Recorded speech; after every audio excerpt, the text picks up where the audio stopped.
नाज़रीन गिरामी अस्सलामु अलैकुम वरहमतुल्लाहि वबरकातुहू। सीधी बात के ताज़ा तरीन प्राइम टाइम में आप लोगों का इस्तकबाल है। नाज़रीन मैं अंसार अजीज़ नदवी आज के ताज़ा तरीन मॉर्निंग प्राइम टाइम में आप लोगों के सामने बहुत सारी अहम तरीन ख़बरों पर रोशनी डालने जा रहा हूँ। बेंगलुरु के एक इलाके में दो नौजवानों को पुलिस और वहाँ के मकामी गुंडों की जानिब से पीटे जाने की वीडियो वायरल होने के बाद पुलिस अफसरान और गुंडों के ख़िलाफ़ शिकायत मुकदमा दर्ज होने की खबर आ रही है। मैं वो वीडियो भी आप लोगों के सामने दिखाऊंगा किस तरह नौजवानों को परेशान किया गया। अमित शाह के सिलसिले में जो वज़ीर दाखिला हैं मुल्क हिंद के, मुख्तलिफ़ किस्म की ख़बरें सामने आ रही हैं और बहुत सारे लोगों ने एक उनके ही नाम से ट्विटर हैंडल से एक मैसेज जो आया है उस मैसेज को शेयर करके पूछा जा रहा है कि इसका हकीकत से क्या लेना देना है। मैं आपको उसकी हकीकत क्या है ये भी बताऊंगा। इसके अलावा भी बहुत सारी ख़बरें हैं। एम्स के डॉक्टर जाहिद ने अपनी जान जोखिम में डाल करके एक कोरोना मरीज़ की जान बचाई है। सदर ट्रंप ने एक मरतबा फिर सहाफ़ियों को चोर कहा है। लॉकडाउन के दरमियान फ़ौज तैनात करने से सुप्रीम कोर्ट ने इनकार कर दिया है। कश्मीर में BSNL दफातर पर लोगों की ज़बरदस्त भीड़ देखने को आ रही है। एक मरतबा फिर एक हिंदू खातून बुरखा पहन करके शराब के कतार में दिल्ली में नज़र आई है। वो फ़ोटोज़ भी हम आप लोगों के सामने दिखाएंगे। और सबसे बड़ी ख़बर ये आ रही है कि तबलीगी जमात के अमीर मौलाना साद साहब की जो ऑडियो वायरल हुई थी जिसमें कोरोना वायरस को लेकर के एक बयान को लेकर के बड़ा हंगामा मचाया गया था और उनको मुजरिम मुल्जिम न जाने किन किन चीज़ों से पुकारा गया था, तो अब उस सिलसिले में एक पुलिस का बयान आया है कि वो वीडियो मैन्युफैक्चर्ड है, यानी कि सियाक़ व सबाक़ को हज़्फ़ करके दूसरे वीडियो से मिला करके बनाया गया था। वो सारी तफसीलात में आपको जो अंग्रेज़ी अखबारात के हवाले से आई हैं मैं आपके सामने रखने की कोशिश करूँगा। उससे पहले आप लोगों से दरख्वास्त है कि जिन लोगों ने हमारे चैनल को सब्सक्राइब नहीं किया है वो सब्सक्राइब कर लें। हमारी इन वीडियोज़ को 200 तक पहुँचाने में हमारी मदद करें और हमारी 1 मिलियन सब्सक्राइबर्स के दौड़ में आप में से हर फर्द शरीक हो और ज़्यादा से ज़्यादा तादाद में लोगों को सब्सक्राइबर बना करके उन लोगों तक हक़ और हक़ाइक़, सच और सच्ची बातें, जो फेक न्यूज़ों का ऑपरेशन होता है वो सारी चीज़ें जो है पहुँचाने की हमारे मदद करें ताकि सही खबरें ज़्यादा तादाद में पहुँच सकें और इदारे की आप लोग इमदाद करते रहें, मजबूत करते रहें इस ख़ास महीने में। नाज़रीन आइए मैं आपको सबसे पहले एक वीडियो दिखाता हूं जो बेंगलुरु की है। आप इस वीडियो को अपने मोबाइल में देखा होगा कि ये दो नौजवान हैं। बेंगलुरु के एक इलाके में लोग अपनी गाड़ी में जा रहे थे तो अचानक मकामी लोगों ने रोक लिया और पुलिस ने भी रोका और इन पर जुल्म सितम किया। ये देखिए किस तरह एक पुलिस अफसर या मकामी जो इसको लाश से मारता है। फिर उसके बाद आखिर में देखेंगे कि एक मकामी नौजवान अपने हाथ में डंडा लेकर के आता है और उनको पीटना शुरू कर देता है।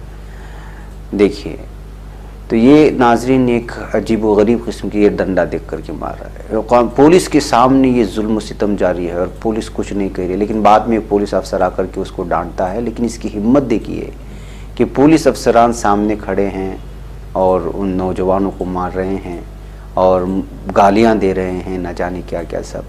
अब इस वीडियो कल से वायरल होने के बाद मकामी तंजीमों ने और वहाँ के लोगों ने बहुत ही ज़्यादा तशवीश का इजहार करने के बाद जो है अब ये ख़बर आ रही है कि जो पुलिस अफसरान थे उनके ख़िलाफ़ और जो वहाँ मकामी 5 गुंडे थे उनके ख़िलाफ़ इस वक्त मुकदमा दर्ज कर लिया गया है।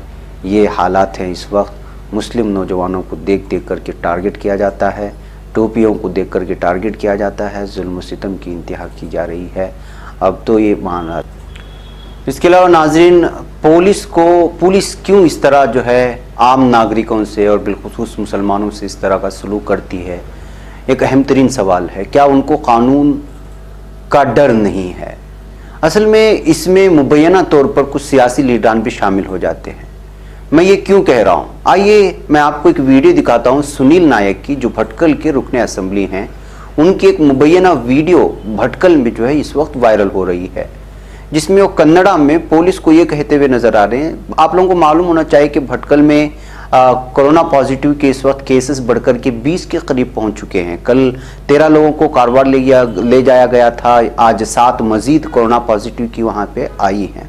अच्छा है यहाँ की पुलिस पूरी तरह से सील डाउन कर रही है, करना चाहिए, बीमारी फैलने से आवाम को बचाना चाहिए, ये पुलिस की जिम्मेदारी है।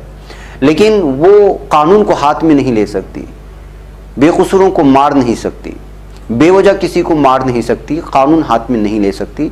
वो कानून के रखवाले हैं, कानून का पालन उन पर लाजमी है। लेकिन जब मकामी रुकने असम्बली सियासी लीडरान उनको शह देते हैं, उनसे जब कहते हैं कि आप जो कुछ करना है करो, हम आपके पीछे हैं, तो फिर तब जाकर के जो है ये लोग निडर बन जाते हैं और बेवजह किसी को भी पकड़ करके मारना शुरू कर देते हैं। और बिलखुसूस भटकल के सिलसिले में तो आपको मालूम ही है कि पूरे कर्नाटक में केसेस बढ़ते हुए जा रहे हैं, लेकिन यहाँ का कन्नड़ा मीडिया सिर्फ भटकल को फोकस बना करके, चूंकि यहाँ के मुस्लिम अक्सरियती इलाका है, इसलिए बदनाम करने की कोशिश करता है। खैर, मीडिया तो पहले दिन से ही भटकल से और अहलियाने भटकल से तासुब बरतता है और हर छोटे बड़े मामले को कई कई दिनों तक दिखा करके अहलियाने भटकल से नफरत फैलाने की कोशिश करता है। अब आप लोगों को मालूम होना चाहिए कि उत्तर कन्नड़ा का एमपी भी आनंद कुमार हेगड़े है और उसका जहर आपको मालूम है किस तरह फैलाता है। पूरे इस्लाम को, मुसलमानों को लेकर के उसके मुतनाज़ बयानात आते रहते हैं। अब ये सुनील नायक है, इसका नाम सुनील नायक है, ये रुकने असम्बली इसी मौके इसी इंतखाबात में चुन करके आया। कन्नड़ा ज़बान में है, इस वजह से मैं आपको आवाज़ से सुना नहीं सकता, इसलिए कि अक्सरियत आपका समझ नहीं पाएगा। लेकिन आपको मालूम होना चाहिए कि सुनील नायक इसमें पुलिस को मदीना कॉलोनी के एक कॉर्नर में खड़ा हुआ कह रहा है कि जो है किसी भी तरह से जो है कोई भी नौजवान आए तो उसको सख्ती से साथ निमटें और जो है उसके बाद जो हम आपके साथ हैं। जब इस तरह हिम्मत दी जाती है तो पुलिस जो है पूरी तरह से जुल्म सितम पर उतर आती है, जिसके हम लोग मुख्तलिफ इलाकों में देखे। दिल्ली पुलिस के पीछे भी सियासत बैकअप है, योगी हुकूमत में पुलिसों को सियासी बैकअप है, कर्नाटका में बीजेपी की हुकूमत चल रही है और भटकल में बीजेपी एमएल है और यहाँ की पुलिस को उसका बैकअप है। हम इस बात से कभी इनकार नहीं करते कि पुलिस जो है यहाँ के आवाम का सपोर्ट नहीं कर रही, बाकायदा कर रही है और वहाँ के मकामी लोगों के लिए वो कर रही है, भलाई के लिए कर रही है। लेकिन इस कदर जो है टॉर्चर करना और इस कदर जो है सख्ती अपनाना कि जो है लोग बुनियादी सहूलियात से भी महरूम हो जाए, ये बात समझ में नहीं आती है। सुनील नायक की क्लिप में से कार में भी एक दफ़ा एक फ़ोन से बात करते हुए भी नज़र आ रहे हैं और उसमें भी जो है किसी को कहते हुए नज़र आ रहे हैं पहले उसको पकड़ना चाहिए क्योंकि उसको कोरोना है। ये डॉक्टर तो नहीं है, फ़ोन में उसको किसी के कोरोना होने की किस तरह इत्तला मिल सकती है। जबकि महसूस ये हो रहा है कि इस क्लिप को देखकर कि जो है जो अहम तरीन बातें हैं वो कट करके जो है उसको फैलाई गई है। लेकिन इस वीडियो को पूरी तरह से देखने के बाद ये साफ तौर पर जाहिर हो जाता है कि वो कर्नाटक हो, दीगर रियासतें हो या कहीं भी अगर पुलिस का जुल्म सितम बढ़ा हुआ है तो इसके पीछे सियासी पुश्तपनाही पूरी तरह से है।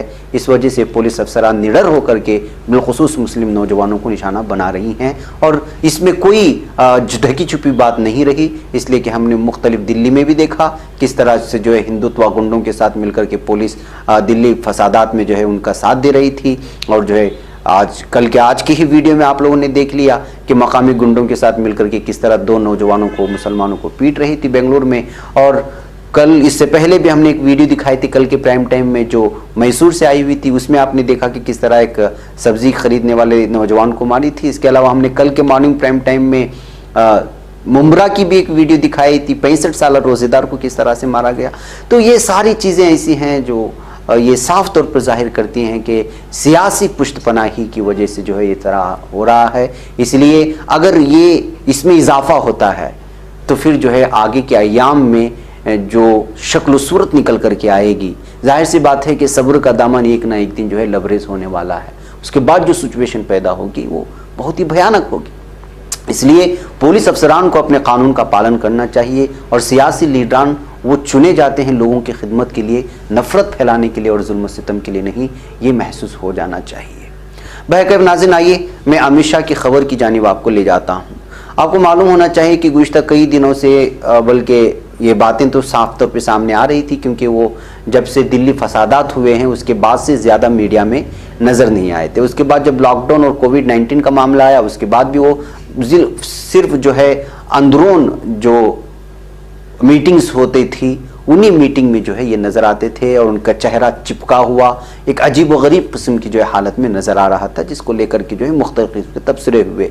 आज से 4-5 महीने पहले भी हमने प्राइम टाइम में खबर आपको दिखाई थी, अगर आपको याद होगा, कि उसमें बताया था कि गुजरात में एक हॉस्पिटल में इनका गले के पास एक हड्डी का ऑपरेशन हुआ है और इस बात की जो है ख़ुद वहाँ के हॉस्पिटल्स ने जब इनकी कैंसर होने की खबरें आम होने लगी तो जो है ये प्रेस रिलीज जारी की थी जो आप ऊपर देख रहे हैं उसमें, कि जो है उनको एक मामूली सी जो है एक बीमारी थी, उसका जो है कामयाब ऑपरेशन हुआ है, वो अब सेहतमंद हैं और उनको डिस्चार्ज कर दिया गया है। लेकिन उस वक्त अलग अलग किस्म की तफसीरें आ रहे थे कि उनको कैंसर है, बोन कैंसर है, कोई अलग अलग बीमारियों का नाम ले रहा है। लेकिन कल एक और किस्म से जो है फैलाई गई कि इसमें ये वीडियो, तो मैं आपको वीडियो दिखाता हूं अमित शाह की जो हम लोगों ने इस वक्त ली है, कि उनका पेज में गए, हमने कोशिश की, इसलिए कि कल से इस इमेज को हमें शेयर कर करके लोग जो है तंग कर रहे थे, बल्कि आज सुबह तक परेशान कर रहे थे कि इसकी तस्दीक करें। हमने कोशिश की उनके पेज में जाकर के देखें कि उस तरह की कोई भी जिसमें वो दुआओं की अपील की गई हो या उनके कैंसर वगैरह की बीमारी होने की कोई ऑफिशियल रिपोर्ट खुद अमित शाह की जानिब से आई हो। लेकिन हमने कई 3-4 दिन के पुराने तक जो है 5 में इस तरह से पीछे तक का देखा तो कहीं भी उस तरह की कोई भी हमें जो है ट्वीट नज़र नहीं आई। तो मसला मालूम हुआ ये कि जो है हुआ ये है कि अमित शाह के उसके ऊपर के और नीचे कोई एक इमेज काटा गया है और बीच में हिंदी में लिख करके जो है किसी ने ये डाल दिया है। ये बहुत आसान तरीका है, आप जो है फोटोशॉप में जाकर के कर सकते हैं, कोरल ड्रा में जाकर के इस तरह की तहरीर चिपका करके उसको शेयर कर सकते हैं। अब बहुत सारे सॉफ्टवेयर ऐसे हैं कि जो है चेहरे ही बदल देते हैं, आपको बुढ़ापे में ले जाते हैं। तो जाहिर सी बात है कि इस तरह के लोग शरारतें करते हैं। लेकिन जहाँ तक बीमारी का ताल्लुक है, उनके चेहरों से इस तरह की जो अलग अलग किस्म की जो आ रहे हैं उससे महसूस होता है कि वो किसी मखसूस बीमारी में मुलव्वस हैं। यही वजह है कि जो है वो इस वक्त ज़्यादा मीडिया के सामने या प्रेस कॉन्फ्रेंस में सामने आते हुए नज़र नहीं आ रहे हैं। मखसूस मीटिंगों में जब कभी कोई तफसीर उनकी निकल करके आती है तो उनकी सेहत ख़राब होने की और उनके हेल्थ ख़राब होने की और उनका वज़न जो है कम होने की, ये सारी चीज़ें जो है साफ़ तौर पर सामने नज़र आती है। इससे महसूस होता है कि वो बीमार है। लेकिन ऑफिशियली तौर पर अभी तक शायद किसी वजह से जो है सियासत की वजह से या चूँकि वज़ीर दाखिला हैं इस वजह से कोई ऑफिशियली डिक्लेयर नहीं किया जा रहा है। मुमकिन है कि उनका इलाज हो रहा हो और उनको इस बात की उम्मीद हो कि जो है वो रिकवर होंगे, या फिर बाज़ ऐसी वजूहात भी हो सकते हैं कि वो लोगों के सामने नहीं आती। जाहिर सी बात है कि CAA, NRC और बहुत सारे ऐसे सख्त क़वानीन के जो है जारी हुए वो इन्हीं के वज़ारत दाखिला में है। उनके बयानात इस वक्त मौजूद हैं मुख्तलिफ़ किस्म के, और एक मखसूस कम्यूनिटी के ख़िलाफ़ इनकी दुश्मनी जग ज़ाहिर है। तो ऐसे हालात में इस तरह की बीमारी उनको लाहिक होने की वजह से लोग खुशी का इज़हार कर रहे हैं, मुख्तलिफ़ किस्म के तबसरे आ रहे हैं, जो भी है। लेकिन जो ट्वीट कल हुआ है वो ट्वीट जो है उससे हकीकत से कोई लेना देना नहीं है, ये आप लोग साफ़ और वाज़ेह कर लें। नाज़रीन, आइए अगली खबर की जानिब बढ़ते हैं, बुरखे की बात करते हैं। बुरखा अलग अलग किस्मों के लिए भिखारी जो है कभी कभी रमज़ान के महीने में गैर मुस्लिम बहनें जो गरीब हुआ करती हैं वो जो है मांगने के लिए बुरखे का इस्तेमाल करती हैं, और अलग अलग किस्मों के लिए बुरखे का इस्तेमाल हुआ है। और यही बुरखा उन लोगों के लिए, मुतासिबों के लिए दुश्मनी का भी ज़रिया है। अब शराब ख़रीदने के लिए और अपनी समाज और माशरे में चेहरा छुपाने के लिए लोग इस चीज़ का इस्तेमाल कर रहे हैं। रमज़ान के महीने में एक खातून बुरखा पहन करके शराब की क़तार में खड़ी रहेगी, और ये मुमकिन ही नहीं कि कोई बुरखापोश औरत जो है वो शराब पिए। मुसलमानों में ये तस्वुर भी नहीं किया जा सकता। ऐसे हालात में जो इनकी गलतियां पकड़ ली जाती हैं और जब इनसे पूछा जाता है तो साफ तौर पे जो है वाज़ेह। कर्नाटक की भी एक वीडियो वायरल हुई थी जो ये कह रही थी कि मैं अपने महल्ले, अहले महल्ला और मुझे जान पहचान के जो लोग होते हैं उनसे अपना चेहरा छुपाने के लिए बुरका का सहारा लिया था। यहाँ भी इसी तरह है। ये न्यूज़ 24 की जानिब से जो है ये वीडियो तस्वीर शामिल की गई। ये खातून जो है बुरका पहनी है, कतार में खड़ी है और माथे पे बिंदिया लगाई हुई है, हाथ में जो है वो धागा बंधी हुई है। जाहिर सी बात है कि इससे जो है किसी भी तरह का जो है मुसलमान होने की अलामत नहीं मिलती। बहरकैफ़ तस्वीर भी इस वक्त वायरल हो रही है, दिल्ली की एक बताई जा रही है। नाज़रीन, आइए कुछ और ख़बरों की जानिब बढ़ते हैं। इस वक्त लॉकडाउन के दरमियान में जहां गरीब मज़दूर लोग भी परेशान हैं, वहीं जो है सिक्योरिटी अफसरान भी परेशान हैं, सहाफ़ी बरादरी भी परेशान है, हर एक शोबा परेशान है। इस वजह से शिकारीपुर से ये खबर आ रही है कि डॉक्टर हाफिज़ कर्नाटकी साहब की जो तंजीम है MUECT ने कि उनकी जानिब से कई होम गार्ड्स को बिला तफरीक़ कौम व मज़हब राशन किट से तकसीम करके इंसानियत नवाजी का सबूत दिया गया है। इस मौके पर मकामी SI और DSP के साथ तहसीलदार और पुलिस का पूरा अमला शरीक था। पुलिस महकमे ने डॉक्टर हाफिज़ कर्नाटकी की खिदमत खल्क़ के मिशन को सराहा भी और मुबारकबादियों से नवाजा और इस तरह हर किस्म के तासुब से ऊपर उठकर काम करने की तरगीब दिलाई। डॉक्टर साहब ने इसी मौके पर अपने तबलीग का भी जो है आगाज़ कर दिया। डॉक्टर साहब ने अपने खिताब में कहा कि बीमारी का कोई मजहब नहीं होता, लिहाजा इस सोच से ऊपर उठकर हमें काम करने की ज़रूरत है। मज़ीद ये भी कहा कि हम उस नबी करीम सल्लल्लाहु अलैहि वसल्लम की उम्मती हैं जो राह में गिरे हुए पत्थर और कांटे को भी इंसानियत की इज़्ज़त रसानी का सबब समझते थे। आज हमें भी उन तालीमात पर अमल पैदा होने की ज़रूरत है। वाज़ेह है, इससे कबल भी डॉक्टर हाफिज़ कर्नाटकी साहब ने मीडिया वालों के साथ भी इस तरह के प्रोग्राम का इनेकाद किया था ताकि मीडिया वालों का भी एतमाद बहाल रख सके और इस पेशकदमी से मजहबी मुताफरत का खात्मा हो सके। बल्कि नाज़रीन, मुख्तलिफ तंजीमें इस वक्त इस तरह की जो है अलग अलग इलाकों में अलग अलग एतबार से काम कर रही हैं और ये काम करना चाहिए। और जो लोग भी जिस जगह भी जिस तरह की भी इस तरह की काम कर रहे हैं, गरीबों का ख्याल रखना, मज़दूरों का ख्याल रखना, इस तरह जो है सरकारी अफसरान के सामने दावत व तबलीग की नीयत से जो है उनके सामने बहुत सारी चीज़ें पेश करके उनके एतमाद को बहाल करना, इसलिए कि हालात बहुत ख़राब होते जा रहे हैं। लोगों में नफ़रत फैलाने के लिए एक मखसूस जहनीत के लोग पूरी तरह से बैठे हुए हैं। ऐसे हालात में हम ये देखना चाहिए कि वो लोग जो हमसे करीब होना चाहते हैं, जिनके जहनों में नफ़रत नहीं है, मुनाफरत नहीं है और ऐसे इलाक़े जहाँ पर जो है उनकी अक्सरियत है और अक़लियत में हम लोग हैं, ऐसे जगह में जो कोशिश ये होना चाहिए कि जो भाईचारगी है उसको जो है बरकरार रख करके ले चलें।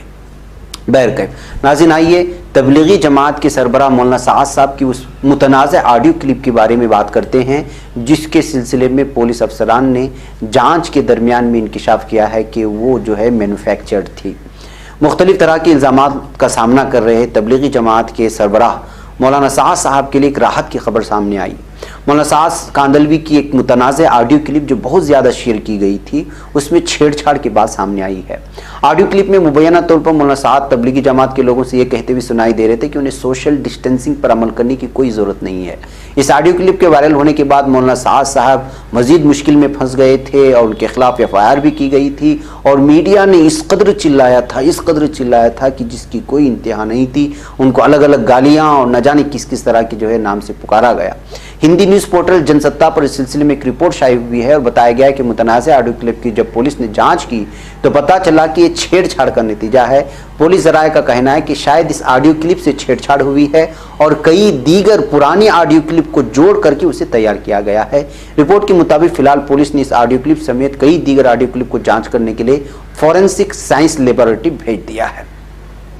तो नाज़रीन, साफ तौर पर मालूम ही होता है कि जो है तबलीगी जमात को यानी बंगले वाली मस्जिद में इंतज़ामिया की तंबीह के बावजूद तकरीबन 2000 लोगों को इकट्ठा करने का मामला जब आया तो इस मौके का उन लोगों ने फ़ायदा उठाया जो मौलाना साद साहब से, तबलीगी जमात से, बंगले वाली मस्जिद से जो है कई सालों से जो है बुग़्ज़ रखते थे या फिर वो इस तलाश में थे कि किसी तरह की कोई गलती मिल जाए और पूरी तरह से मीडिया में ला करके जो है तबलीगी जमात को जो है बदनाम किया जाए। इस वीडियो में मैन्युफैक्चर करने उनकी चीज़ों को जोड़ने के बाद ये बात वाज़ेह हो जाती है कि मीडिया वालों के साथ कुछ अपने लोग भी जुड़ गए थे जो उनके ऑडियो क्लिप को मैन्युफैक्चर करके मीडिया तक पहुँचाया था और अपनी मुनाफिकत का इजहार किया था। तबलीगी जमात को पेश करने के लिए अपने जहन में भरी गलाजत का इजहार किया था। मीडिया वालों के सामने वैसे भी बहुत सारे चेहरे हम लोगों के सामने आ चुके हैं जो मीडिया में बकवास कर रहे थे और जमात तबलीग वालों को न जाने क्या क्या सब बोल रहे थे। उन लोगों के चेहरे तो खुल करके सामने आए। ये मुनाफिकीन है, इनको मुनाफिक के अलावा दूसरा लफ्ज़ आप इस्तेमाल नहीं कर सकते। वो चाहे जितना अपने नामों के आगे अलग अलग इदारों से फारिग होने के नाम लेकर के चलें, लेकिन वो हैं तो इस उम्मत के इस वक्त के मुनाफिक। और उसको आप जो है कोई भी अब्दुल्ला इब्न उबय का नाम दे दें या जो भी मुनाफिकत उस वक्त थे जो हुजूर अकरम सल्लल्लाहु अलैहि वसल्लम के ज़माने में जो तबलीगियों की तबलीग करने के लिए रुकावटें पैदा करते थे, इस्लाम के ख़िलाफ़ साजिशें करते थे दुश्मनों के अखाड़ों में जा कर के, तो उस तरह के चेहरे हम लोगों के सामने हैं। इसमें हम लोगों को कोई दो राय नहीं होनी चाहिए, लेकिन हक़ तो हक़ है, वो निकल कर के सामने आएगा। मौलाना साद साहब की इस ऑडियो क्लिप के सामने आने के बाद पुलिस ने जब ये बयान जारी कर दिया तो अब मीडिया को सांप सूंघ गया है, वो कुछ बोलने को तैयार नहीं है। जो ये एक ऑडियो क्लिप को लगभग मुझे लगता है कि 8 दिन तक सुबह से शाम तक सुनाया है पब्लिक को, और कल ऑफिशियली डिक्लेयर किया गया है जांच एजेंसी की जानिब से जो इस वक्त जो है मौलाना साहब उनके साथियों की जांच कर रहे हैं, तहकीक कर रहे हैं, और उनके साथ से ऑफिशियली डिक्लेयर होने के बावजूद जो है कोई मीडिया इस वक्त बोलने को तैयार नहीं है। और वो लोग जो जहर उगल रहे थे उनको सांप सूंघ गया है और जो है कलीजे उनके हलक को आ गए हैं। बहरकैफ नाज़रीन, आइए ये हकीकत है, इस बात को वाज़ेह कर लेना चाहिए। हम आगे बढ़ते हैं एक और ख़बर की जानिब, और वो ख़बर है दिल्ली एम्स के डॉक्टर जाहिद ने अपनी जान जोखम में डालकर एक कोरोना मरीज की जान बचाई है। ये खबर आ रही है दिल्ली वाक़ई एम्स के जलसगाह में जब डॉक्टर जाहिद ने कदम रखा तो साथ ही डॉक्टरों ने ताली बजा करके उनका इस्तकबाल किया। कश्मीर से ताल्लुक़ रखने वाले और रमज़ान के इस महीने में पाबंदी से रोज़ा रख रहे डॉक्टर जाहिद ने कारनामा ही कुछ ऐसा अंजाम दिया था कि सिर्फ डॉक्टर तबका ही नहीं बल्कि पूरा हिंदुस्तान उनके हौसले की तारीफ कर रहा है। उन्होंने कोरोना के एक मरीज को बचाने के लिए अपनी जान जोखिम में डाल दी और अब सभी दुआएं कर रहे हैं कि डॉक्टर जाहिद कोरोना की जद में ना आए हों। दरअसल एम्बुलेंस में सवार एम्स पहुंचे वेंटिलेटर पर पड़े कोरोना पॉजिटिव मरीज के साथ कुछ मसाइल थे। ऐसा लग रहा था जैसे वेंटिलेटर सही से लगा हुआ नहीं है। इंतहाई निगहदाश्त वाले वार्ड में रेसिडेंट डॉक्टर के तौर पर काम करने वाले doctor Zahid PPE personal protection equipment पहने हुए थे, जिसकी वजह से एम्बुलेंस में मरीज की सूरत हाल को ठीक से नहीं देख पा रहे थे। ऐसे मुश्किल वक्त में उन्होंने फेस शील्ड और चश्मा हटाकर मरीज को वेंटिलेटर का ट्यूब लगाया। उस वक्त मरीज की हालत इस वक्त मुस्तहकम है, लेकिन डॉक्टर जाहिद को क्वारंटाइन में रखा गया है और इनके इस अमल के बाद बिना डरे अपने चेहरे के मास्क को जो उनकी हिफाजत के लिए होता है कि बीमारी ना फैले, वो सारी चीज़ें निकाल करके मरीज़ के लिए आगे बढ़ना है वाकई जो है। जबकि लोग जो है इस वक्त इस कदर कोरोना मरीज़ से भागे जा रहे हैं कि जिसकी कोई इंतहा नहीं है, लेकिन ये वाकई जो है काबिल तारीफ बात है, जिसको लेकर के मीडिया में डॉक्टर जाहिद जो है सुर्खियों में बने हुए हैं। नाज़रीन, एक आखिरी खबर आप लोगों के सामने रखते हुए आगे बढ़ूं कि सोशल डिस्टेंसिंग और लॉकडाउन की धज्जियां उड़ाए जाने के दौरान सुप्रीम कोर्ट ने आज मुल्क में लॉकडाउन पर सख्ती से अमल को यकीनी बनाने के लिए फौज को बुलाने वाली दरख्वास्त को मुस्तरद कर दिया। जस्टिस अशोक भूषण, जस्टिस संजय किशन कौल और जस्टिस बीआर गोई की बेंच ने मुंबई के कमला कृष्णाय के अर्जी वीडियो कॉन्फ्रेंसिंग के जरिए मुख्तसर समाअत के दौरान मुस्तरद कर दी। जस्टिस भूषण ने दरख्वास्त गुजार से कहा कि हुकूमत छोड़ दीजिए कि फौज कहाँ भेजनी है और कहाँ नहीं।